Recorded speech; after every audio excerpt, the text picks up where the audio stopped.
In this video, I will show how to solve a rational equation using the technique called clearing the fractions. So when solving rational equations, the reason it's called rational equation because there are variables in the denominator.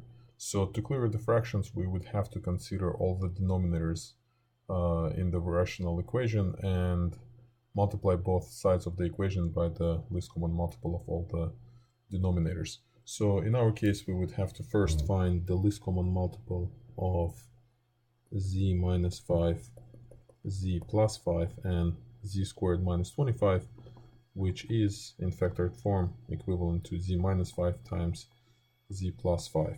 So the least common multiple of the denominators is z minus 5 times z plus 5. So what we're going to do next is we're going to multiply both sides of the equation by z minus 5, z plus 5. And here's the result.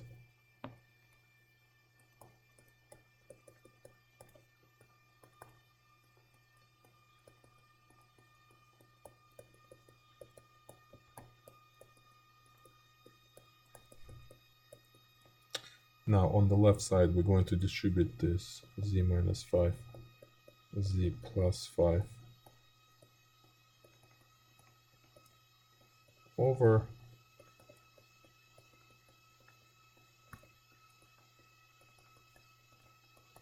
and on the right side we can actually multiply already, since the numerator since denominator is exactly the same what we're multiplying by, everything kind of cancels out, and the left hand side also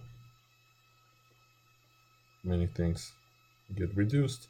This is the reason why it's called clearing the fractions. After we're done reducing everything, there are no fractions left.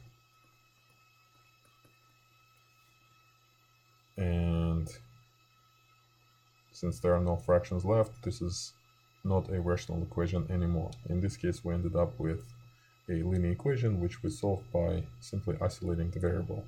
So combining the like terms on the left side and setting it equal to 1 on the right side gives us the following linear equation, which we solve by dividing both sides by 2. Now, when solving rational equations, we have to always remember that we can only multiply both sides of the equation by something that is not 0. So when I multiplied both sides of my equation by z minus 5, z plus 5, I kind of did that under assumption that z is not equal to 5 and z is not equal to negative 5.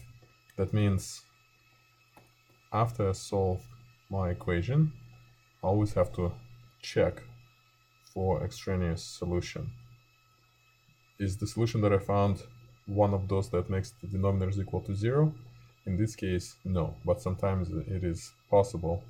In our case, we do not